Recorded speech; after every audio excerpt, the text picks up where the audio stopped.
जमिनीतली energy ती कशी वास्तूवर परिणाम होऊ शकते, म्हणजे त्याची बऱ्याच लोकांना असं वाटतं की घरात म्हणजे 100% वास्तू किंवा फ्लॅट म्हणजे 100% वास्तू, पण असं नाहीये. माझ्या मते जमिनीवरती आपलं घर असतं तर जमिनीची एनर्जी ही 70% आहे आणि त्यावरती घर किंवा फ्लॅट असतो त्याची 30% एनर्जी असते. म्हणजे 70% ही जमिनीची एनर्जी काम करत असते वरती वास्तूमध्ये. जेव्हा आपण भूमिपूजन करतो एखाद्या वास्तूचं किंवा एखाद्या जमिनीचं, तर काय काळजी घेतली गेली पाहिजे? भूमिपूजन करताना पहिल्यांदा चांगला दिवस, चांगला वार, चांगली तारीख, चांगले नक्षत्र, त्यानंतर चांगली तिथी, चांगले योग, ह्या 5 गोष्टी महत्त्वाच्या आहेत, या बघितल्या पाहिजे. वास्तूचा हेल्थवर खरंच परिणाम होतो का? हो, वास्तूचा हेल्थवरती 100% परिणाम होतो. त्याचं मी तुम्हाला सांगते की बरेच लोक असे म्हणतात की आम्ही डॉक्टरांकडे जातो, गोळ्या औषधं वेळेवर घेतो, पण आम्हाला त्याचा काहीच उपयोग होत नाही, काहीच रिझल्ट येत नाही. तर त्याच्यासाठी आपल्या घरातली एक दिशा कारणीभूत असते, एक झोन कारणीभूत असतो. तर तो इम्युनिटीचा झोन आहे वास्तूमध्ये. तर तो कुठेतरी इम्बॅलन्स झाला की मग घरामध्ये इम्युनिटी कमजोर होते आणि आजार पण येतात. गुरु कुठेतरी खराब आहे, त्या लोकांना मात्र कॅन्सर होण्याचे चान्सेस हे 100% असतात. मी वास्तू कन्सल्टन्सी घेताना लोकांना अगदी म्हणजे घर कसं बांधावं, की बाबा कुठल्या गोष्टी कुठे हव्या, किचन कुठे हवे, बेडरूम कुठे हवं, हॉल कुठे हवा, सेप्टिक टँक कुठे हवा, पाण्याची टाकी कुठे हवी, या गोष्टी मी सांगते. आणि त्याचबरोबर फर्निचर करतानाही त्यांना मी कन्सल्ट करत असते की या ठिकाणी हा रंग नको, त्या ठिकाणी हा रंग नको, या ठिकाणी हे फर्निचर नको, या गोष्टी मी प्रॉपर मी सांगत असते. वास्तूमध्ये मेन तर एंट्रन्स आणि ब्रह्मस्थान, या गोष्टी या 2 गोष्टी खूप महत्वाच्या आहे. ब्रह्मस्थान हे रिकामं हवं आणि एंट्री अगदी व्यवस्थित हवी. आजकाल लग्न जुळत नाहीये, मुलांना मुली मिळत नाहीये आणि काही मुलींना पाहिजे तसा मुलगा मिळत नाहीये, त्यामुळे त्यांचे लग्न होत नाही. वय वाढून जातात की तरी पण लग्न होत नाही. 32 आजकाल वय पण लग्न होत नाही. काय कारण आहे मॅम? वास्तूचा काय इम्पॅक्ट आहे याच्यावर? हो, वास्तूचा इम्पॅक्ट आहे. वास्तूमध्ये 3 दिशा कारणीभूत आहे लग्न जमण्यासाठी, लग्न होण्यासाठी, चांगले स्थळ मिळण्यासाठी. अपार्टमेंटही बांधतात बिल्डर लोक, तर जमिनीमध्ये बोरवेल करतात किंवा घर बांधताना पाण्याची टाकी तर आपल्याला स्टोरेज म्हणून करावीच लागते, तर ती एक्झॅक्ट कोणत्या दिशेला असतात, तर ते तुम्ही कसं सांगाल? वास्तुशास्त्रामध्ये पाण्याची टाकीचं स्थान हे उत्तरेला सांगितलं आहे. उत्तरेला, ईशान्येला, वायव्येला या दिशांना सांगितले आहे. याचं लॉजिक असं की ईशान्येला असं म्हणतात की सूर्याची पहिली किरणं येतात. Hello guys and welcome to mentor with Chetan. मित्रांनो, आज आपल्यासोबत आहे शिल्पा गोलप मॅम. मॅम नमस्ते. नमस्ते मित्रांनो, आपण आपल्या बँटर विथ चेतन या चॅनलवर आजपर्यंत वास्तूबद्दल भरपूर पॉडकास्ट केले, बट बरेच असे मुद्दे राहिले की ज्याबद्दल आपण अजूनपर्यंत डिस्कस केलं नाही. ज्यामध्ये जमीन येते, ज्यामध्ये जिथे तुम्ही राहतात, तुम्ही अपार्टमेंटमध्ये राहतात, तुम्ही एखाद्या घरात राहतात, तर त्या प्रत्येक गोष्टीची एक एनर्जी असते. तर तुम्हाला असं वाटतं की फक्त तुमच्या अपार्टमेंटमधला तुमचा फ्लॅट, तुमच्या फ्लॅटची वास्तू तुमच्यावर परिणाम करते, बट तसं नाही आहे. तुमच्या लँडची एनर्जी तुमच्यावर परिणाम करते. सोबतच पैशांचे काही असे मुद्दे होते की जे आपले डिस्कस करायचे राहिले, ते सगळे मुद्दे आज आपण शिल्पा मॅमसोबत डिस्कस करणार आहे आणि जाणून घेणार आहे की वास्तू कशी तुमच्या आयुष्यात परिणाम करते. तर मॅम, खरंच वास्तू परिणाम करते का एखाद्याच्या आयुष्यात? पहिले तर तुमचे खूप खूप आभार, थँक्यू, मला या ठिकाणी बोलण्याची संधी दिली त्याबद्दल. आता आपण बोलूया वास्तूविषयी. वास्तू हा शब्द मुळातच संस्कृत शब्द आहे. वास म्हणजे राहणे, तू म्हणजे योग्य. एक असे शास्त्र, एक असे सायन्स जे घराला राहण्याच्या योग्य बनवणारे सायन्स, याला वास्तुशास्त्र असे म्हणतात. ओके, खरंच परिणाम करते एखाद्याच्या आयुष्यावर वास्तू? हो, वास्तू 100% परिणाम करते. वास्तू हा एनर्जीशी रिलेटेड आहे, त्यामुळे वास्तूच्या एनर्जीमध्ये एखाद्या व्यक्ती राहिला तर त्याचा इम्पॅक्ट हा माणसावरती नक्कीच होतो. बरोबर आहे. पण लँड एनर्जी काय पार्ट आहे, जे आपण म्हणतो की जमिनीतली एनर्जी ती कशी वास्तूवर परिणाम होऊ शकते, म्हणजे त्याची बऱ्याच लोकांना असं वाटतं की घरात म्हणजे 100% वास्तू किंवा फ्लॅट म्हणजे 100% वास्तू, पण असं नाहीये. माझ्या मते जमिनीवरती आपलं घर असतं तर जमिनीची एनर्जी ही 70% आहे आणि त्यावरती घर किंवा फ्लॅट असतो त्याची 30% एनर्जी असते, अशी मिळून 100% असते. म्हणजे 70% ही जमिनीची एनर्जी काम करत असते वरती वास्तूमध्ये. त्यामुळे जमीन चांगली निवडणं, जमीन चांगली, जमिनीचा आकार चांगला असणं हे खूप महत्वाचं असतं. तर वास्तुशास्त्रामध्ये जमिनीचे 4 वर्ण आहेत. म्हणजे 4 प्रकार आहे: ब्राह्मण वर्णीय, क्षत्रिय, शूद्र आणि वैश्य. ओके. तर हे निवडताना प्रत्येकाने काळजी घ्यायला हवी की आपल्याला कन्स्ट्रक्शनसाठी जमीन हवी, म्हणजे कमर्शियल बिल्डिंगसाठी हवी की राहण्यासाठी रेसिडेन्शियल साठी हवी. बरोबर. हवी. या गोष्टी महत्वाच्या आहेत जमीन खरेदी करताना. या सगळ्यांनी बघून जमीन खरेदी केली पाहिजे. म्हणजे मॅम ते जेव्हा आपण जमीन घेतो तर त्या जमिनीचं जी माती असते तिथली जी ते चेक केलं जातं. ते चेक करून मग बघितलं पाहिजे की कसं ते जमिनीचं टेक्स्चर, जमिनीचा रंग, जमिनीचा सुवास या गोष्टी बघून ती जमीन आहे की नाही चांगली. ओके. आणि जमीन शक्यतो कोरडी आणि सुपीक असावी. कोरडी आणि सुपीक असावी हे महत्वाचं आहे. हा. कोरडवाहू अशी जिथे काटेरी आहे किंवा जिथे की प्रॉपर पिकं उगू नाही शकत अशी तशा जमिनी कन्स्ट्रक्शनसाठी नको आहेत. म्हणजे त्या एक शापित भूमी म्हणून असतात. ओके. निगेटिव्ह एनर्जी मानली जाते. बरोबर. आता याच्यामध्ये मॅम जेव्हा आपण भूमिपूजन करतो एखाद्या वास्तूचं किंवा एखाद्या जमिनीचं, तर काय काळजी घेतली गेली पाहिजे? भूमिपूजन करताना पहिल्यांदा चांगला दिवस, चांगला वार, चांगली तारीख, चांगले नक्षत्र, त्यानंतर चांगली तिथी, चांगले योग, ह्या 5 गोष्टी महत्वाच्या आहेत. या बघितल्या पाहिजे की चांगला नक्षत्र येणं पण त्या दिवशी शुभ मानलं जातं. ओके. चांगला योग येणं म्हणजे 27 योग आहेत ज्योतिषशास्त्रामध्ये. तर त्या 27 योगामध्ये बरेच चांगले योग आहेत, जसा ब्रह्मयोग आहे, सिद्ध योग आहे. तर हे योग घेतल्यानंतर की आपल्याला ती प्रॉपर्टी मग तिथं कन्स्ट्रक्शन चालू करा किंवा त्या दिवशी भूमिपूजन चांगलं झालं पाहिजे असं. ओके. याच्यामध्ये असं काही बघितलं जातं का की समजा आता माझी कुंडली एक वेळी तर ती जमीन माझ्या नावावर आहे, तर मग माझ्यासाठी वेगळं दिवस असेल किंवा हे ते कसं? ज्या व्यक्तीची जमीन आहे म्हणजे ज्याच्या नावावरती आहे किंवा ज्याला त्याच्यावरती कन्स्ट्रक्शन उभं करायचं आहे, तर त्याची पहिली पत्रिका बघितली जाते. त्याच्या पत्रिकेतली त्याच्या चंद्रमाची जी राशी असेल व त्याचा चंद्रमा पत्रिकेमध्ये कुठे आहे त्यानुसार ज्या दिवशी आपल्याला भूमिपूजन किंवा कार्य चालू करायचं आहे कन्स्ट्रक्शनचं, त्या दिवशीचं नक्षत्र, त्या दिवशीचा चंद्रमा बघणं हे खूप महत्वाचं आहे. म्हणजे त्या दिवशी चंद्रमा 6, 8 आणि 12 या भावांमध्ये आला नाही पाहिजे. कारण की पत्रिकेमध्ये 6, 8 आणि हे 12 भाव हे चांगले नाही सांगितलेले. त्यामुळं या ठिकाणी चंद्रमा आलेला चांगला नाही. त्यानंतर चर लग्न आलं नाही पाहिजे. कोणतं लग्न मॅम? चर लग्न पत्रिकेमध्ये चर, स्थिर आणि द्विस्वभाव असे 3 लग्न असतात किंवा 3 राशी असतात. ओके. म्हणजे पहिली राशी चर, पहिली राशी मेष, दुसरी राशी वृषभ ही स्थिर असते आणि तिसरी द्विस्वभाव, मिथुन राशी द्विस्वभाव असते. तर अशा त्या चर, स्थिर आणि द्विस्वभाव अशा 3 12 पर्यंत 3 अशा चर, स्थिर, द्विस्वभाव अशा राशी असतात. तर त्या आल्या नाही पाहिजे. म्हणजे घेताना स्थिर लग्न घेतलं पाहिजे. ज्या दिवशी आपल्याला काम करायचं आहे, चालू करायचं आहे, भूमिपूजन करायचंय, तर त्या दिवशी स्थिर लग्न शक्यतो आलं पाहिजे. स्थिर नसेल तर द्विस्वभाव ही चालू शकतं. मग चंद्रमाही स्थिर लग्नात स्थिर राशीमध्ये असावा. ओके. ही दुसरी कंडिशन. 6, 8, 12 मध्ये नको. या गोष्टी खूप महत्वाच्या आहेत पाहिल्या. आता तुम्ही म्हणाले या सगळ्या गोष्टी एकत्र येतात का?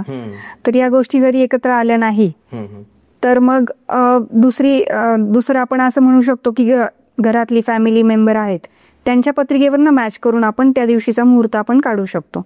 ओके. म्हणजे हे सगळं जे तुम्ही सांगितलं कॉम्बिनेशन हे जर एकत्र येत नाहीये त्या व्यक्तीसाठी, ज्या व्यक्तीच्या नावावर तो प्लॉट आहे, तर मग आपण घरातलं त्याची बायको किंवा त्याचे वडील किंवा आई यांचं काहीतरी ऍडजस्टमेंट करून करतात. तुम्हाला करता येतं मॅम हे? हो. ओके. मी बरेच असे माझे क्लायंट आहे की त्यांना मी या सगळ्या गोष्टी मुहूर्तामध्ये काढून दिलेल्या आहेत. कारण की यामध्ये जर कुठे चूक झाली म्हणजे नक्षत्र चुकीचं आलं किंवा मग योग चुकीचा आला. आता योग मध्ये मी तुम्हाला सांगते की तिथी पण महत्वाची आहे. तिथी 5 प्रकारच्या तिथी असतात: नंदा, भद्रा, जया, रिक्ता आणि पूर्णा. आता नंदामध्ये काम केलेले हे नांदा सौख्य बरे सारखं आहे, म्हणजे काही चांगलंच. आता भद्रामध्ये काम केलेलं नेहमी अडचणी येणार, कुठल्याही प्रकारच्या अडचणी, बरोबर, फायनान्शियल, बाबा फॅमिलीचे, अशा प्रकारच्या अडचणी येणार किंवा कन्स्ट्रक्शन करताना. आता जया तिथीमध्ये काम केलेले जय जयकार होणार. ओके. म्हणजे घरी घर असेल तरी जय जयकार, किंवा बिझनेस असेल, कमर्शियल बिल्डिंग असेल तर अख्ख्या ह्याच्यामध्ये जय जयकार होणार. बरोबर. मग येतं रिक्तामध्ये. हा. मग रिक्तामध्ये तिथीमध्ये कुठलंही काम करा तुम्ही, जनरल कुठलंही काम करा, ते कधीच पूर्ण होत नाही. नाही होत म्हणजे अपूर्णच राहतं. बरं. काहीतरी एक थोडस इनकम्प्लीटनेस राहतो तिथे. हा. त्यामुळे रिक्ता तिथीमध्ये कुठलंच काम करू नये, कुठलंही चांगलं काम. त्यानंतर इथं पूर्णा तिथीमध्ये कुठलंही काम करा, ते अगदी पूर्णत्वालाच नेऊन पूर्ण होणारच. म्हणून या 5 तिथी खूप महत्वाच्या सांगितल्या. नंदा, भद्रा, जया, रिक्ता आणि पूर्णा ह्या तिथी खूप महत्वाच्या आहेत. ओके. मग याचं कॉम्बिनेशन तुम्ही बनवतात आणि मग तुम्ही त्याचं कॉम्बिनेशन प्लस पत्रिकेतलं जी व्यक्ती माझ्याकडे आली आहे त्या व्यक्तीची जन्माची राशी, जन्माचा चंद्रमा कुठल्या राशीत आहे, त्यानंतर त्यांना जो मुहूर्त हवा आहे त्यानुसार या सगळ्या गोष्टी मॅच करून मी त्यांना मुहूर्त काढून देत असते. एक्झॅक्टली. हे असं मुहूर्त निघाल्यानंतर जर तुम्ही कोणतं भूमिपूजन करताय किंवा वास्तुशांती करताय, तर असं मुहूर्त तुमचं निघतंय की ज्यामध्ये एवढ्या सगळ्या मल्टिपल गोष्टी, जसं मॅडमने आपल्याला सांगितलं, तेवढ्या सगळ्या गोष्टी करून जर केलं तर तुम्हाला त्या घरामध्ये सुख मिळेल, शांती मिळेल. त्यासोबतच जर ते कमर्शियल प्रॉपर्टी तर ती लवकर विकली जाईल. त्यासोबतच जर तुम्ही तिथे काही हॉटेल करताय तरी सुद्धा ते लवकर विकलं जाईल. हा इम्पॅक्ट पडतो जेव्हा तुम्ही एखाद्या वास्तुतज्ञाकडून तुमच्या भूमिपूजनाचं मुहूर्त काढलं जातं. येस. आणि अजून एक मुद्दा सांगायचा राहिला की जमिनीमध्ये सर्प आपल्या जमिनीचे संरक्षण करत असतो. त्याला आम्ही राहू म्हणतो. तर सूर्य जसा दर महिन्याला त्याची राशी चेंज करत असतो तसा त्या राहूचं मुख हे दर महिन्याला बदलत असतं. म्हणजे सूर्य जेव्हा कन्या, तुला आणि सिंह राशीमध्ये असेल तेव्हा त्या राहूचं तोंड हे ईशान्येला असतं. तसा तो अँटी क्लॉकवाईज, राहू हा नेहमी पत्रिकेमध्ये सुद्धा अँटी क्लॉकवाईज फिरत असतो. तसं जमिनीमध्ये तो ईशान्येकडून वायव्येकडे, वायव्येकडून आग्नेयेकडे, आग्नेयेकडून परत ईशान्येकडे असा अँटी क्लॉकवाईज फिरत असतो. त्यामुळं त्या दिवशी म्हणजे भूमिपूजनाच्या दिवशी वरतून आपण जे कुदळ आणि फावड्याने आपण जमिनीचं खनन कार्याला सुरुवात करतो, तर त्या दिवशी त्याच्या तोंडावरती जखम झाली नाही पाहिजे. त्या सापाच्या. म्हणजे तुम्ही आता बोलतात मॅम की जो सर्प आहे तो असा अँटी क्लॉकवाईज फिरतो आणि जेव्हा आपण भूमिपूजन करतो तर ते सापावर ते नको यायला. त्याच्या पूर्ण बॉडीला कुठेही जखम नाही झाली पाहिजे, ही काळजी महत्वाची घेणं. बरं. की मग त्याच्यानुसारच पत्रिकेमध्ये म्हणजे बऱ्यापैकी ब्राह्मण लोक हे ईशान्येकडूनच खनन कार्य चालू करतात, हे आपण ऐकलं असं.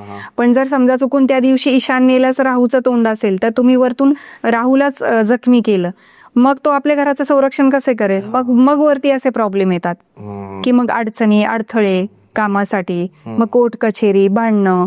कामगारांना आपण असं ऐकतो की कन्स्ट्रक्शनच्या ठिकाणी कामगारांनाही खूप अडचणी येतात, लागतं किंवा सुसाईड किंवा म्हणजे उडी मारून जातो कुणी किंवा पडून जातो. मग त्या गोष्टी होतात की तुम्ही त्या आपल्या वास्तूचं संरक्षण करणाऱ्या राहूलाच तुम्ही जखमी केलेलं आहे आणि जखमी झालेला व्यक्ती संरक्षण करू शकत नाही, असं ते लॉजिक आहे. त्यामुळं या सगळ्या गोष्टी कन्स्ट्रक्शन चालू करताना बघणं खूप महत्वाचं आहे. खूप इम्पॉर्टंट मुद्दा सांगितला मॅम तुम्ही ऍक्च्युली. मग ते पण कुंडलीवरून किंवा ते कसं बघितलं जातं की आज नेमका राहूचं चेहरा किंवा राहू कोणत्या दिशेला आहे किंवा तो सर्प कोणत्या दिशेला आहे, हे कसं बघितलं जातं मॅम? हे सूर्य दर महिन्याला राशी आपली चेंज करत असतो, तर ते ठरलेलं असतं. सूर्य समजा कन्या, सिंह आणि तुला या राशीत जर असेल तर त्याचा तो राहूचं तोंड हे ईशान्येला असतं. ओके. मग जसं सूर्य त्याच्या राशी बदल तसं त्याचं फिरण्याचा वेग वाढतो, म्हणजे ईशान्येकडून वायव्येला जातो, अशा गोष्टी. ओके. मग ईशान्येला जर तो असेल तर त्याची बॉडी आणि त्याची शेपूट अशा मिळून तो 3 दिशा ऑक्युपाय करतो. म्हणजे ईशान्येला तोंड असेल तर त्याची पाठ पर्यंतची बॉडी ही आग्नेयेपर्यंत असते. बरं.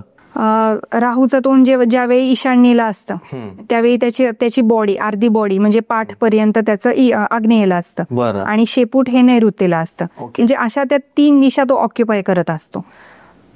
म्हणून या 3 दिशांना ईशान्य सोडून मग इकडं या 3 दिशा सोडून ज्या दिशेला नाहीये त्या दिशेपासून खनन कार्य चालू करायला पाहिजे. ओके. हे खूप महत्वाचं आहे. बरोबर आहे.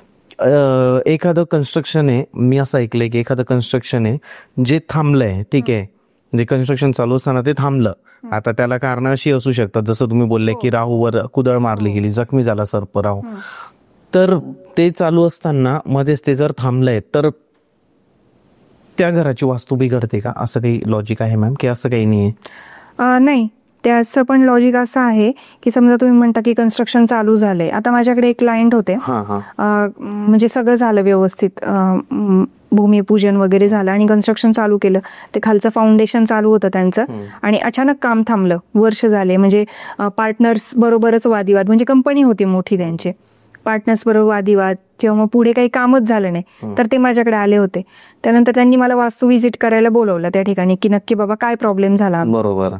तर तिथे बघितलं की ब्रह्मस्थानातच त्यांनी पिलर उभा केला होता किंवा ब्रह्मस्थानातच मोठा खड्डा करून कन्स्ट्रक्शन चालू केलं होतं. तर म्हटलं जर तुम्ही वास्तुपुरुषाच्या नाभीवरतीच तुम्ही आघात केलाय तर ते कन्स्ट्रक्शन पुढे होणारच नाही ना. म्हणजे ही सुद्धा गोष्ट महत्वाची आहे. जसं मुहूर्त बघणं, राहूचं तोंड बघणं जेवढं महत्वाचं आहे तेवढं कन्स्ट्रक्शन करताना ब्रह्मस्थान म्हणजे वास्तुपुरुषाचं एक नाभीचं स्थान आहे. बरोबर. ती ब्रह्मस्थान इतकं महत्वाचं असतं की ब्रह्मस्थानाकडूनच सगळ्या दिशांना ही एनर्जी प्रोव्हाइड होत असते. मिडल ब्रह्मस्थान मिडल पासनं. त्यामुळं ब्रह्मस्थान जर व्यवस्थित असेल तर सगळ्या दिशा व्यवस्थित म्हणायच्या. ब्रह्मस्थानच जर दूषित असेल तर बाकीच्या दिशा किती तुम्ही वास्तूप्रमाणे अलाइन करून ठेवा, त्याचा काहीच उपयोग नाहीये. ओके. त्यामुळे ब्रह्मस्थान खूप महत्वाचं आहे. मॅम, आपण बघतो की एखाद्याच्या लाईफमध्ये ना, एखाद्याच्या घरात कंटिन्यू काही ना काही आजार चालू असतात, काही ना काही हेल्थ रिलेटेड इश्यू असतात, त्यांचे मुलं आजारी पडत असतात. तर वास्तूचा हेल्थवर खरंच परिणाम होतो का? हो, वास्तूचा हेल्थवरती 100% परिणाम होतो. त्याचं मी तुम्हाला सांगते की बरेच लोक असे म्हणतात की आम्ही डॉक्टरांकडे जातो, गोळ्या औषधं वेळेवर घेतो, पण आम्हाला त्याचा काहीच उपयोग होत नाही, काहीच रिझल्ट येत नाही. तर त्याच्यासाठी आपल्या घरातली एक दिशा कारणीभूत असते, एक झोन कारणीभूत असतो, तो म्हणजे नॉर्थ ईस्ट, उत्तर पूर्व. ओके. तर तो इम्युनिटीचा झोन आहे वास्तूमध्ये. तर तो कुठेतरी इम्बॅलन्स झाला की मग घरामध्ये इम्युनिटी कमजोर होते आणि आजार पण येतात. आणि मग आपण म्हणतो ना की गोळ्या औषध घेऊन पण फरक पडत नाही, तर त्या गोष्टी होतात. तर तो झोन खूप महत्वाचा आहे. त्या ठिकाणी कुठली अडगळ नको, त्या ठिकाणी टॉयलेट नको, त्या ठिकाणी लाल रंग नको, पिवळा रंग नको, या गोष्टी. तो झोन अगदी व्यवस्थित बॅलन्सच हवा. तर मग हेल्थ रिलेटेड इश्यू नाही होणार. बरोबर. मग त्यानंतर नॉर्थ ईस्ट एक दिशा आहे. तर आपण ऐकतो की बरेच आपण रील्स मध्ये पण ऐकले, नॉर्थ ईस्टला ईशान्येला टॉयलेट की कॅन्सरच होतो. तर ईशान्येला टॉयलेट असल्याने कॅन्सर होतो. ह्याला माझं दुमत नाहीये की नाही होत असं नाही, होऊ शकतो. पण कोणत्या केसमध्ये होऊ शकतो की ज्यांच्या पत्रिकेत गुरुही तसाच पीडित आहे, गुरु कुठेतरी खराब आहे, त्या लोकांना मात्र नॉर्थ ईस्टला टॉयलेट, ईशान्येला टॉयलेट असेल तर कॅन्सर होण्याचे चान्सेस हे 100% असतात. ज्यांचा गुरु खराब आहे ज्यांचे. हे खूप इंटरेस्टिंग माहिती सांगितली मॅमने आपल्याला. आजपर्यंतच्या कोणत्याच पॉडकास्टमध्ये आपल्यापर्यंत ही माहिती आली नाही आहे की ईशान्येचं जे टॉयलेट आहे, तर ईशान्येचं टॉयलेट असलं तर तुम्हाला कॅन्सर होतो. हे आपण भरपूर वेळा ऐकलंय. कॅन्सर होतोय हे मी माझ्या डोळ्याने पाहिलंय भरपूर लोकांना, ईशान्येच्या टॉयलेट. पण प्रत्येकाला होतोय का? तर प्रत्येकाला नाही होतंय. कारण पुणे मुंबईमध्ये आपण बघतो की पूर्ण एक सिस्टीम असते, पूर्ण एक फ्लॅट सिस्टीम असते, एक पूर्ण विंग असते की त्या विंगमध्ये ईशान्य दिशेचे 100 घरं असतात. का प्रत्येकाच्या घरामध्ये आज कॅन्सर आहे का? नाही आहे. कारण जसं मॅम बोलल्या, त्यांची पत्रिका तिथे इन्व्हॉल्व होते. पत्रिका मॅटर करते तुमची. त्या पत्रिकेमध्ये जर तुमचा गुरु वीक असेल तर मग तुम्हाला ते होण्याचे चान्सेस वाढतात. असं नाही की होणारच आहे, तरी पण चान्सेस वाढू शकतात. आणि आत्ताचे पॉडकास्ट आणि रील्स बघून लोक घाबरलेली आहेत की ईशान्येला टॉयलेट म्हणजे आम्हाला कॅन्सर होणार, आम्ही मरणारच. पण असं नाहीये, घाबरून जाऊ नये. त्याला पत्रिकाही कारणीभूत आहे. पत्रिका ही 60% काम करते, 40% वास्तू काम करते. बरोबर. म्हणजे या गोष्टी असतात. म्हणजे ईशान्येला टॉयलेट म्हणून कोणी घाबरून जाऊ नये. मग पत्रिकेवरून ते बदलू शकतं. म्हणजे असं. त्यानंतर समजा नॉर्थ दिशेला, उत्तरेला उत्तरेला जर समजा वास्तुदोष असेल तर उत्तरेला बुध ग्रहाचं स्थान मानले गेलंय. आणि बुध हा वाणीला रिप्रेझेंट करतो, बुध हा बुद्धीला रिप्रेझेंट करतो. त्यामुळं जर समजा उत्तरेला जर काही वास्तुदोष असेल तर त्याचा इम्पॅक्ट हा आपल्या हेल्थशी होतो. हेल्थशी तुम्ही म्हणाल तर मग हेल्थशी कसा की स्किन रिलेटेड प्रॉब्लेम त्या लोकांना होतात. मग आपण म्हणतो भयंकर स्किन ची ॲलर्जी होते काही लोकांना. तर ते ह्या गोष्टीमुळे होतात की उत्तरेला काही वास्तुदोष आहे ओके, या गोष्टीमुळे. बरोबर आहे. मॅम, या स्टुडिओची वास्तू तुम्हाला कशी वाटते? नाही, या स्टुडिओची वास्तू एकदम छान आहे. हा. पूर्वेची एंट्री आहे. बरोबर. पूर्वेची एंट्री ही लोकांशी कनेक्ट होण्याची आहे, सोशल नेटवर्किंग वाढवण्याची, आणि तुमचा बिझनेस हा कम्युनिकेशनवर आहे आणि सोशल नेटवर्क आहे. सोशलचाच आहे. त्यामुळे तुमची एंट्री तर एकदम छान आहे. ओके, चांगली म्हणजे हो, चांगली. वास्तूमध्ये मेन तर एंट्रन्स आणि ब्रह्मस्थान, हा. या दोन गोष्टी खूप महत्वाच्या आहे. ब्रह्मस्थान हे रिकामं हवं हा. आणि एंट्री अगदी व्यवस्थित हवी. म्हणजे एंट्रीला खूप महत्व दिले. महत्त्व कारण दिलेलं एंट्री म्हणजे मी म्हणेल की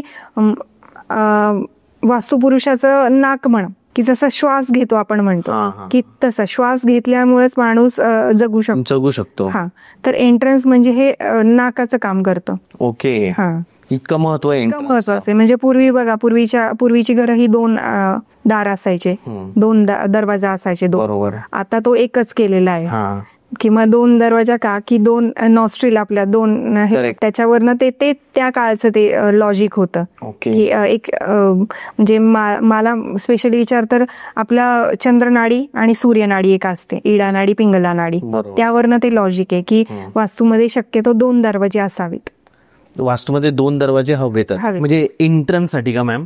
हा, म्हणजे पूर्वीच्या काही नाही की घरांना 2 दरवाजे होते. हा, मागून पुढून असं. नाही. ओके, तसे दरवाजे तुम्ही बोलतायत. तर ते 2 दरवाजे म्हणजे एक इडा नाडी, पिंगला नाडी. बरं. तर इडा नाडी आणि पिंगला नाडी खूप महत्वाची आहे. म्हणजे ज्यांना पण ह्याचा अभ्यास असेल स्वर इंद्रियांचा, हा. तर त्यांना कळून चुकलं असेल की मी काय बोलते. बरोबर आहे.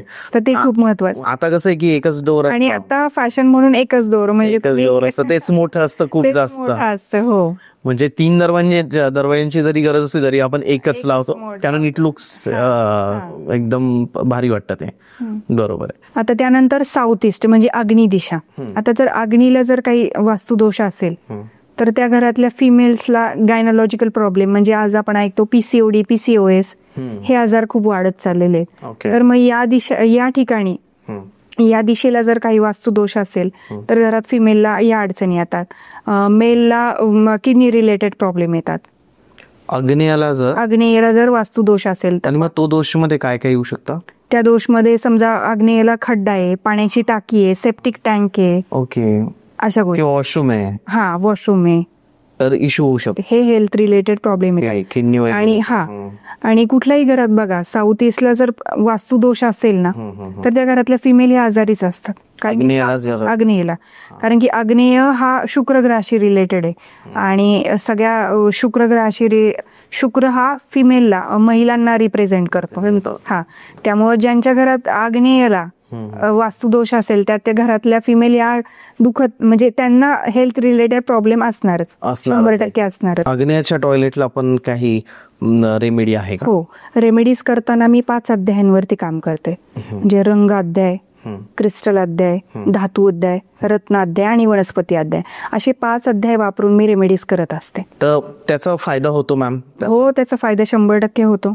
पण असं पण समजून जाऊ नये की मी आज रेमेडी केली आणि मला लगेच उद्या फरक पडेल. प्रत्येक गोष्ट घडण्यासाठी हा वेळ लागत असतो. म्हणजे कुठली निसर्गामध्ये पण कुठलीही गोष्ट बिघडण्यासाठी वेळ लागतो आणि ती पूर्ववत होण्यासाठी थोडा काळ जाऊन द्यावा लागतो. वेळ हे सगळ्या गोष्टींवरती औषध आहे. त्यामुळे रेमेडी केल्यानंतर लगेच तर फरक पडत नाही. म्हणजे अशी जादू नाहीये ती, पण वेळ लागतो. 1 महिना, 2 महिने, 6 महिने हा कालावधी जाऊन द्यावा लागतो.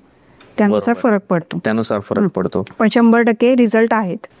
त्यानंतर दुसरी दिशा म्हणजे साऊथ वेस्ट, नैऋत्य दिशा. नैऋत्येला जरी वास्तुदोष असेल, इम्बॅलेन्सिंग असेल, कुठेतरी टॉयलेट असेल, किचन असेल, तर तिथेही हार्ट रिलेटेड प्रॉब्लेम खूप येतात. म्हणजे हार्ट रिलेटेड, बाबा अँजिओग्राफी आपण म्हणतो ना, अँजिओग्राफी झालीये तर या गोष्टी येतात. किंवा मग बीपी रिलेटेड या गोष्टी येतात. फॅटी लिव्हर, ओके, या गोष्टी त्यामध्ये येतात. म्हणून साऊथ वेस्टचा नैऋत्य दिशेचा वास्तुदोष हा खूप मेजर आजार देतो. बरोबर. आणि शक्यतो हा घरातल्या मास्टरला, घरातला जो मेनमुखी आहे त्याला तो इम्पॅक्ट करतो. या दिशेला समजा अंडरग्राऊंड वॉटर टँक म्हणजे पाण्याची टाकी, जमिनीखालची, बोरवेल आणि टॉयलेट, किचन या जर गोष्टींनी साऊथ वेस्ट नैऋत्य दिशा ही जर इम्बॅलन्स होत असेल तर या घरामध्ये major heart related health issue येतात. ओके, हार्ट रिलेटेड अगदी हार्ट अटॅक येण्याचीही शक्यता असते नैऋत्येला जर या गोष्टी जर या गोष्टी असेल तर. ओके, याच्यावरही रेमेडी देता येईल तुम्हाला तर तुम्ही म्हणजे कुणाचं असेल तर तुम्ही रेमेडी देऊ शकता त्याच्यावर? नाही, साऊथ वेस्टच्या एंट्रीची रेमेडी मी देऊ शकते. ओके, पण साऊथ वेस्टला जर समजा पाण्याची टाकी, खड्डा किंवा मग बोरवेल, सेप्टिक टँक आला असेल तर तो पूर्णपणे काढूनच टाकावा लागेल. त्याची कुठेच रेमेडी नाही. जसं ईशान्येच्या टॉयलेटची रेमेडी बरोबर तशी साऊथ वेस्टला जर ह्या गोष्टी आल्या, पाण्याची टाकी, सेप्टिक टँक, टॉयलेट, तर या गोष्टी त्यांनी काढूनच टाकाव्या. मॅम, आता आपण येतो की नातेसंबंध असतात. आपण भरपूर वेळा बघतो की एकमेकांचं पटत नाही, घरात भांडणं होत असतात, नवरा बायकोचे, आई वडिलांचे, वडील आई आणि मुलाचे. तर हे कशामुळे होतात? काही वास्तुदोष यालाही कारणीभूत असतो का? हो, वास्तूमध्ये 2-3 अशा दिशा आहेत. तर पहिली दिशामध्ये वास्तूमध्ये ईस्ट नॉर्थ ईस्ट ही दिशा आहे की जी फन आणि क्रिएशनची दिशा आहे. म्हणजे घरात वातावरण हे आनंदाचं, आपण म्हणतो ना सगळेजण हॅपीली आहेत, आनंदाचे आहेत, तसं राहत नाही समजा या दिशेला जर काही वास्तुदोष असेल तर. त्यामुळे ही दिशा पाहणं खूप महत्वाचं आहे. East north east. ओके. त्यानंतर दुसरी म्हणजे साऊथ वेस्टची दिशा म्हणजे नैऋत्य दिशा. नैऋत्य दिशेलाही जरी काही प्रॉब्लेम आला असेल, काही वास्तुदोष असेल, काही इम्बॅलन्स असेल कुठल्याही कारणामुळे, तरी रिलेशनशिपमध्ये प्रॉब्लेम. रिलेशनशिप म्हणजे फक्त नवरा बायकोंची नाही तर ओव्हरऑल घरामध्ये फॅमिली, नातेवाईकांबरोबरही संबंध बिघडू शकतात, खराब होऊ शकतात या गोष्टी. त्यानंतर तिसरी दिशा म्हणजे नॉर्थ वेस्ट म्हणजे उत्तर पश्चिम. ओके. तर या दिशेलाही काही वास्तुदोष असेल तरीही रिलेशनशिपमध्ये प्रॉब्लेम येऊ शकतात. म्हणजे फॅमिलीतले एकमेकांविषयी, आपण म्हणतो ना एकमेकांविषयी आत्मीयता नाही, प्रेम नाही, 2 भावांमध्ये प्रेम नाही, 2 बहिणींमध्ये प्रेम नाही, किंवा नवरा बायकोंमध्येच प्रेम नाही, की त्यांच्याविषयी ओढ नसते, अट्रॅक्शन बरोबर. तर ते या दिशेमुळे, म्हणजे वास्तूमध्ये ह्या 2-3 दिशा आहेत, या दिशेमध्ये जर इम्बॅलन्सिंग असेल कुठल्याही कारणामुळे तर रिलेशनशिपवर असा प्रॉब्लेम येऊ शकतो. किंवा मग एखाद्या आपण बघतो काही घरांमध्ये दक्षिण दिशा ही पूर्ण ओपन असते, ओपन टेरेस असतं, ओपन गॅलरी असते, म्हणजे जास्त सूर्यप्रकाश, जास्त हवा या दिशेने येत असते, आणि उत्तर दिशा पूर्ण बंद असते ऍज कम्पेअर टू उत्तर. साऊथ पूर्ण ओपन असते. तर त्या घरामध्ये आपण बघाल की मेल म्हणजे जे घरात पुरुष असतात ते खूप रागीट असतात, ते खूप रागीट स्वभावाचे असतात. मग पुरुष रागीट म्हणजे घरामध्ये वातावरण पुन्हा खराब मेन माणूस जर चिडकायचा. आणि जर आग्नेय दिशेला साऊथ ईस्टला जर काही वास्तुदोष असेल तर घरातल्या महिला या रागीट असतात. बरं. आणि अजून एक सांगते की समजा आग्नेयला जर वास्तुदोष असेल ना तर त्या घरामध्ये कामवाले बाई टिकत नाही. जे कामवाले बाई सतत काम सोडून जातात. आणि आग्नेयाला वास्तुदोष म्हणजे काय? कारण हा मुद्दा आहे ना, ज्या लेडीज आहेत जे बघतायत आपला पॉडकास्ट त्या खूप रिलेट करू शकणार आहे, कारण हा खूप ज्वलंत मुद्दा आहे की कामवाली बाईच नाही टिकत. अग्नीमध्ये अग्नी नसणे हाच खूप मोठा वास्तुदोष पहिला तर. अग्नीमध्ये अग्नीच असायला हवी, म्हणजे किचन असायलाच हवा. त्यानंतर टॉयलेट नको, सेप्टिक टँक नको, अंडरग्राऊंड वॉटर टँक नको, म्हणजे पाण्याची नको टाकी खाली, सेप्टिक टँक नको. या गोष्टी जर आल्या तर कामवाले बाया सोडून जाणार आहे, तुम्हाला स्वतःची कामं स्वतः करावी लागणार आहे. आपले व्ह्युअर्सही बघतील की त्या महिला ऐकत असतील की तुमच्याकडे कामवाली बाई टिकत नसेल तर या घरात हा वास्तुदोष असेल, की आग्नेयला हा वास्तुदोष असेल. रिलेट करू शकतोय मी. येस. तर मॅम, इतका इश्यू होतो म्हणजे आग्नेयाला जर असं काही असेल तर कामवाल्या बायांसोबतचे रिलेशन खराब होत आहे तिथे. मॅम, भरपूर वेळा आपण बघतो ना की आजकाल लग्न जुळत नाहीये, मुलांना मुली मिळत नाहीये, आणि काही मुलींना पाहिजे तसा मुलगा मिळत नाहीये, त्यामुळे त्यांचे लग्न होत नाहीये. वय वाढून जातात की तरी पण लग्न होत नाही. 32, 33 आजकाल वय पण लग्न होत नाही. काय कारण आहे मॅम? वास्तूचा काय इम्पॅक्ट आहे याच्यावर? हो, वास्तूचा इम्पॅक्ट आहे. वास्तूमध्ये 3 दिशा कारणीभूत आहे लग्न जमण्यासाठी, लग्न होण्यासाठी, चांगले स्थळ मिळण्यासाठी. पहिली दिशा आहे ईस्ट दिशा, पूर्व दिशेकडून आपल्याला लोकांशी कनेक्ट होण्याची ती दिशा आहे, म्हणजे योग्य स्थळ येण्याची दिशा आहे. म्हणजे पूर्व दिशा जर आपली बॅलेन्स असेल, तिथे कुठल्याही प्रकारचा वास्तुदोष नसेल, तर आपल्याला चांगले स्थळ येणार, चांगली लोक, चांगल्या समाजाशी आपण जोडले जाऊ, ही ती दिशा आहे. त्यामुळे पूर्व दिशा व्यवस्थित असणे, बॅलन्स असणे हे खूप महत्वाचं आहे. ओके. दुसरी दिशा म्हणजे साऊथ ईस्ट, अग्नी दिशा. तर अग्नी दिशा ही खूप इम्पॉर्टंट आहे. आपल्या घरात कुठलंही मांगलिक कार्य हे अग्नीच्या रिलेटेड आहे. जर ज्या ठिकाणी साऊथ ईस्ट मजबूत असेल किंवा अग्नी दिशा व्यवस्थित पॉवरफुल असेल, त्या घरात मांगलिक कार्य होतात. म्हणून अग्नी दिशेला खूप महत्वाचे स्थान आहे. त्यानंतर येते ती नैऋत्य दिशा. नैऋत्य दिशेला पितरांचं स्थान मानले गेले आहे. पितरांचे आशीर्वाद खूप महत्वाचे आहे लग्न होण्यासाठी. त्यामुळं वास्तूमध्ये नैऋत्य दिशेचा वास्तुदोष हा देखील इम्पॅक्ट करतो. म्हणून नैऋत्य दिशेलाही बॅलन्स ठेवणं खूप महत्वाचं आहे लग्न जमण्यासाठी. म्हणून पूर्व दिशा, आग्नेय दिशा आणि नैऋत्य दिशा या 3 दिशा लग्न जमण्यासाठी खूप कारणीभूत असतात. त्यामुळे या 3 दिशा बॅलन्स करून घेणं खूप महत्वाचं आहे. ज्यांना पण लग्न त्यांची जमत नाही त्यांनी या 3 दिशा आपल्या घरात जाऊन बघाव्यात, बॅलन्स आहेत की नाही. जर त्या बॅलन्स झाल्या तर मग लग्न जुळणार. हो, तर मग व्यवस्थित लोक आपल्याशी जोडले जाणार, आपल्या घरात मांगलिक कार्य होणार आणि पितरांचे आशीर्वाद असले की मग पुढच्या गोष्टी सगळ्या सुरळीत होणार, की बाबा नांदा सौख्य भरे, सगळं व्यवस्थित लाईफ राहील त्यांची. बरोबर आहे. ऍक्च्युली एक मित्र आहे माझा, तो मूळ शोधतोय मुलगी, त्याला आता सध्या म्हणजे चालू आहे त्याचं. मला बघावं लागेल त्याचा वास्तुदोष कुठे. बघा ना, एखादं घर बांधतो आपण किंवा अपार्टमेंटही बांधतात बिल्डर लोक, तर जमिनीमध्ये बोरवेल करतात किंवा घर बांधताना पाण्याची टाकी तर आपल्याला स्टोरेज म्हणून करावीच लागते. तर ती एक्झॅक्ट कोणत्या दिशेला असतात, तर ते तुम्ही कसं सांगाल? वास्तुशास्त्रामध्ये पाण्याची टाकीचं स्थान हे उत्तरेला सांगितलं आहे. उत्तरेला, ईशान्येला, वायव्येला या दिशांना सांगितले आहे. याचं लॉजिक असं की ईशान्येला असं म्हणतात की सूर्याची पहिली किरणं येतात ईशान्येला. तर सूर्याची पहिली किरण हे पाण्यामध्ये पडल्यानंतर पाणी निर्जंतुकीकरण होतं पाण्याचं. बरं. त्यामुळं ते पाणी आपल्याला हेल्थच्या दृष्टीने खूप फायदेशीर असतं. म्हणून वास्तूमध्ये असं सांगितलेलं आहे की उत्तरेला, ईशान्येला पाण्याची टाकी असावी.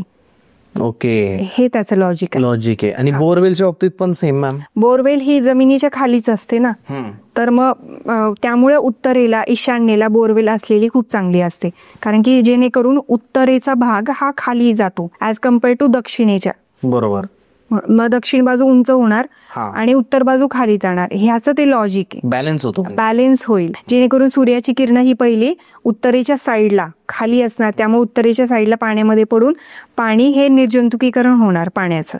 यासाठी उत्तरेकडे, ईशान्येकडे, वायव्येकडे, म्हणजे वायव्येकडून ईशान्येपर्यंतचा जो भाग आहे पूर्ण भाग, त्या ठिकाणी कुठेही पाणी बोरवेल चालू शकतं. ओके. पण जर आता कुणाची जी टाकी किंवा बोरवेल आहे ती वायव्य, ईशान्य आणि उत्तर दिशा या दिशा सोडून दुसऱ्या दिशेला आहे, तर त्यांच्या आयुष्यावर याचा काय परिणाम होतो?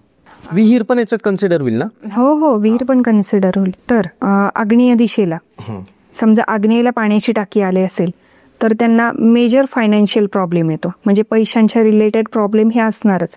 ज्यांच्या पण अग्नीला पाण्याची टाकी असेल, सेप्टिक टँक असेल, बोरवेल असेल, विहीर असेल, त्यांना या गोष्टी येतात. पैशांच्या रिलेटेड पहिले तर प्रॉब्लेम येणार. त्यानंतर मी मगाशी सांगितल्याप्रमाणे हेल्थ रिलेटेड प्रॉब्लेम येणार. मांगलिक कार्य आपण बघतो त्या रिलेटेड प्रॉब्लेम येणार. म्हणजे या गोष्टी होतात. समजा दक्षिणेला पाण्याची टाकी आली असेल तर दक्षिणेला पाण्याची टाकी आल्यानंतर तुम्ही बघा त्या घरामध्ये ना जमिनीच्या रिलेटेड कोर्ट केसेस खूप होत असते. जमिनीच्या रिलेटेड. तर ते लोक रिलेट करतील आता ऐकत असतील तर, की ज्यांच्याकडे साऊथमध्ये, दक्षिणमध्ये जर पाण्याची टाकी आली असेल जमिनीच्या खाली, जमिनी खाली पाण्याची टाकी आली असेल तर त्यांच्यावर जमिनीच्या रिलेटेड वादविवाद, काहीतरी वादविवाद, कोर्ट केसेस या गोष्टी असतील. बरोबर आहे. किंवा मग अगदी अशी वेळ येते की आपण म्हणतो ना इन्कम टॅक्स वगैरे रेड पडू शकते. म्हणजे लिगल याच्यात ते सापडू शकते. लिगली ह्याच्यात ते अडचणीत येऊ शकतात त्या गोष्टी. त्यामुळं पाण्याची टाकी ही आग्नेयला चालत नाही, दक्षिणेला चालत नाही आणि नैऋत्येलाही अजिबात चालत नाही. नैऋत्येला तर मी तुम्हाला मागाशीच सांगितलं बरोबर की मेजर हार्ट अटॅक येण्याचेही चान्सेस असतात. त्यामुळे पाणी, अंडरग्राऊंड पाणी जमिनीखालचं पाणी हे या 3 दिशांना चालत नाही. या ठिकाणी जमिनीच्या वरती पाणी असलेलं चालतं. असलेलं पाहिजे, जमिनीच्या वर पाणी हवं, वर पाणी हवं, म्हणजे पाण्याची टाकी ही उंच वरती हवी, जमिनीच्या वरती असलेली चालते, जमिनीच्या खाली चालत नाही. खाली नाही चालत. मॅम आपण 1-1 कोटीचे घर बांधतो किंवा 1-1 कोटीचं फ्लॅट विकत घेतो आणि त्याची वास्तू तर आपण चेक करतो, पण जेव्हा आपण फर्निचर बनवतो तेव्हा आपण वास्तू कन्सल्ट नाही करत. त्यामुळे घराची वास्तू एक बनते आणि फर्निचरमुळे त्या वास्तूमध्ये चेंजेस होतात. तर काय काळजी घेतली पाहिजे फर्निचर बनवताना? फर्निचर करताना नेहमी तर उत्तरेकडची बाजू नेहमी रिकामी ठेवावी, हलकी ठेवावी. त्या ठिकाणी काही जड फर्निचर, जड सामान नको. शक्यतो जड ज्या गोष्टी फर्निचर वगैरे असेल ते साऊथ, दक्षिण, पश्चिम या ठिकाणी असाव्यात. आणि फर्निचरचा रंग म्हणजे एक आपण म्हणतो ना सनमाईक निवडताना त्याचा रंग, तर त्याचा रंगही कारणीभूत आहे. उत्तरेला कुठलाही त्याचा शत्रू रंग नको, म्हणजे लाल रंग नको, पिवळा रंग नको, पूर्वेला काळा रंग नको, पश्चिमेला हिरवा रंग नको. तर हे सिंपल पॉइंट्स आहे की जे आपण फर्निचर करताना रंगांचं खूप महत्व आहे. की रंगांचा इफेक्ट ही वास्तूवरती होतो, कारण की त्या दिशेचे रंग ठरलेले असतात. समजा चुकून आपण उत्तरेमध्ये पिवळा रंग दिला तर त्याचा इम्पॅक्ट नक्कीच होणार घरामध्ये. समजा पूर्वेला जर काळा रंग दिला तर त्याचा इम्पॅक्ट नक्कीच होणार वास्तूमध्ये. समजा दक्षिणेला जर निळा रंग आला तर त्याचा इम्पॅक्ट नक्कीच होणार, किंवा मग पश्चिमेला हिरवा रंग आला तर त्याचे वाईट परिणाम हे होणारच. त्यामुळं रंग निवडताना खूप काळजी घ्यायला हवी फर्निचर करताना. आता कसं होतं ना की घर तर बनवतो आपण वास्तूप्रमाणे, जसं मी पहिले बोललो, पण वास्तू कन्सल्टंटला आपण तेव्हा कन्सल्ट करतो की घरात मला कुठे काय पाहिजे, किचन ओटा कुठे पाहिजे का. पण मग तुम्ही ॲज अ वास्तू कन्सल्टंट एखाद्याचं फर्निचर बनवताना त्याच्यासोबत राहाल का, म्हणजे त्यांना कन्सल्ट कराल का? मी वास्तू कन्सल्टन्सी घेताना लोकांना अगदी म्हणजे घर कसं बांधावं, की बाबा कुठल्या गोष्टी कुठे हव्या, किचन कुठे हवे, बेडरूम कुठे हवं, हॉल कुठे हवा, सेप्टिक टँक कुठे हवा, पाण्याची टाकी कुठे हवी, या गोष्टी मी सांगते. आणि त्याचबरोबर फर्निचर करतानाही त्यांना मी कन्सल्ट करत असते की या ठिकाणी हा रंग नको, त्या ठिकाणी हा रंग नको, या ठिकाणी हे फर्निचर नको.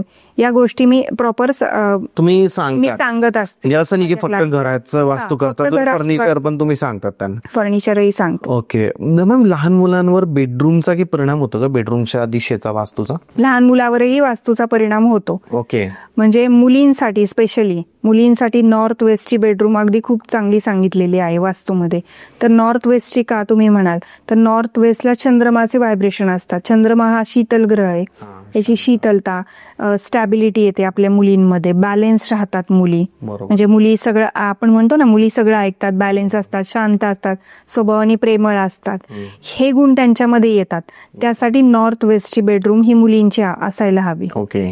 आणि मुलांसाठी तुम्ही म्हणाल तर मुलांसाठी उत्तरेकडची, एक्झॅक्ट उत्तरेकडची बेडरूम खूप चांगली. उत्तरेकडची बेडरूम एक्झॅक्ट उत्तरेश, कारण की उत्तरेला हा बुध ग्रह आहे. बुध हा बुद्धीला दर्शवतो, बुध हा वाणी, कम्युनिकेशनचा आहे. म्हणजे योग्य वेळी योग्य निर्णय घेण्यासाठी मुलांना कामी येतो. म्हणून माझ्या मते उत्तरेची बेडरूम मुलांसाठी खूप चांगली, बेटर आहे. मग आता हे लहान मुलांसाठी झालं की पुरुष आणि स्त्रीसाठी पण झालं? नाही, लहान मुलांसाठीच फक्त. मॅम आता किचनची दिशा कोणती सगळ्यात चांगली तुम्ही सांगाल? सगळ्या वास्तूमध्ये तर सगळ्यात किचनला तर मेन स्थान अग्नीमध्येच अग्नी सांगितलेलं आहे. म्हणजे अग्नेयलाच किचन हवा हे सांगितलं.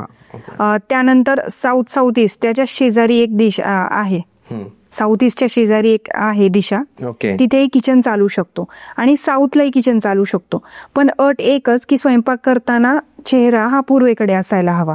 चेहरा पूर्वेकडे हवा स्वयंपाक करताना, बरोबर. ती अट आहे. या 3 देशांना किचन चालू शकतो. हा. आणि साऊथकडचे किचन शक्यतो मी तुम्हाला सांगते की हॉटेल्समध्ये शक्यतो साऊथचे किचन असतात. दक्षिणेला किचनचा ओटा असतो त्यांचा. साऊथचं किचनवाल्यांचा स्वयंपाक आहे ना खूप टेस्टी बनतो. म्हणजे तुम्ही कधी असं बघा, ज्यांच्या घरात टेस्टी जेवण होत असेल त्यांचं साऊथचं किचन असतं. पण साऊथकडे किचन करणारी महिलाही खूप रागीट असतात. काही ना काही ड्रॉबॅक्स पण आहे आणि काही प्रॉफिट्स. त्यासाठी रेमेडीज करून घ्याव्यात. रेमेडीज आहेत, मी सांगितलं 5 अध्याय मी करते. बरोबर. क्रिस्टल, रत्न, रंग धातू वनस्पती याचा वापर करून यांचा तुम्ही वापर करून रेमेडीज देते.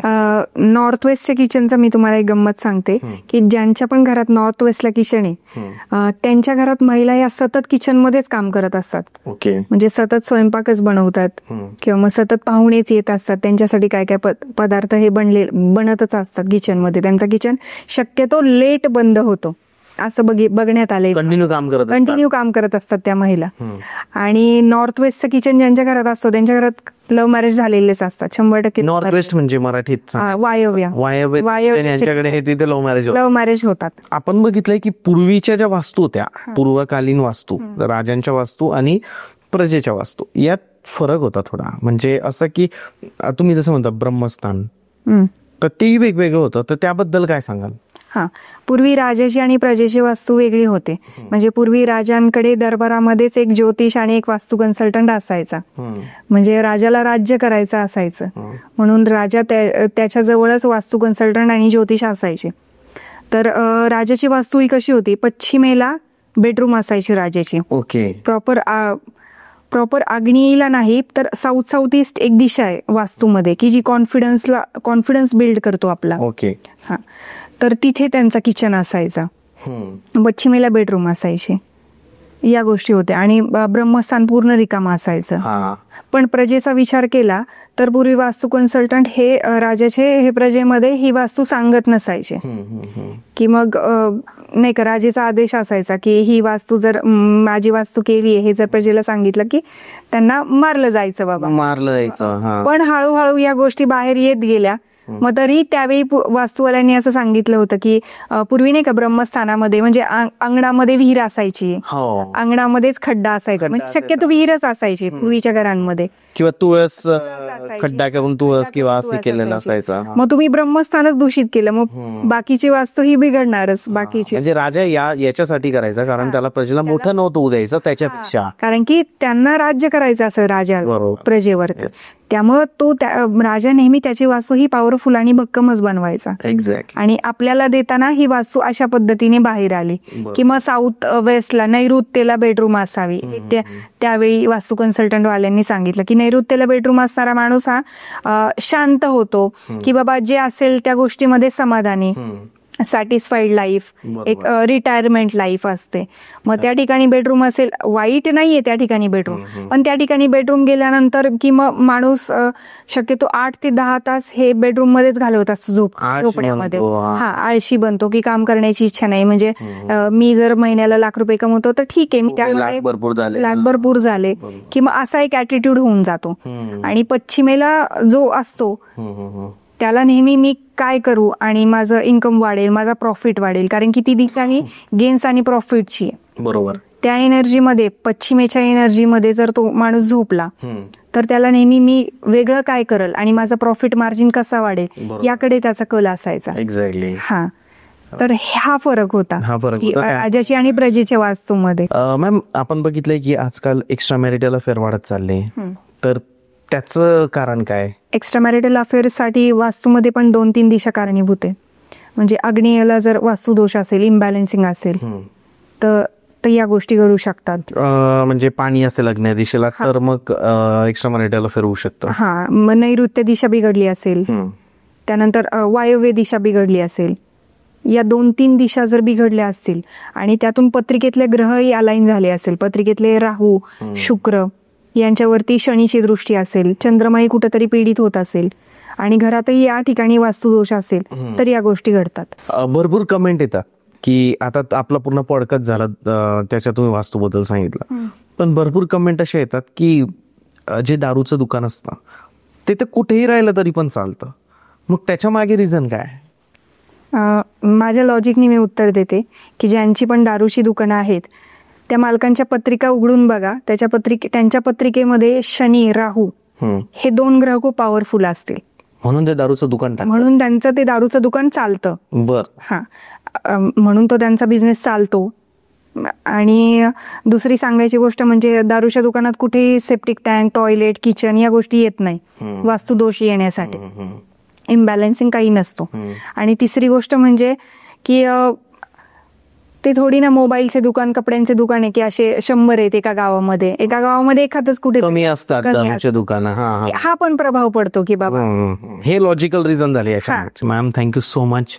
तुम्ही जी इन्फॉर्मेशन दिली आपल्या ऑडियन्सला आवडलीच असेल. काहीतरी वेगळं होतं आजच्या पॉडकास्टमध्ये. आपण आजपर्यंत एक 15-20 पॉडकास्ट केले वास्तूचे, त्याच्या व्यतिरिक्त काहीतरी आपण इन्फॉर्मेशन दिली. ज्याही लोकांना मॅम सोबत कॉन्टॅक्ट करायचा आहे, नंबर दिला इथं, तुम्ही कॉल करू शकतात. डिस्क्रिप्शनमध्ये पण नंबर आहे. मॅमचं इंस्टाग्राम अकाउंट आहे डिस्क्रिप्शनमध्ये, त्याच्यावर जाऊन तुम्ही त्यांना फॉलो करू शकतात आणि आपल्या चॅनलला सबस्क्राईब करू शकतात. Ma'am thank you so much. आपण मला बोलवले त्याबद्दल धन्यवाद. Thank you so much.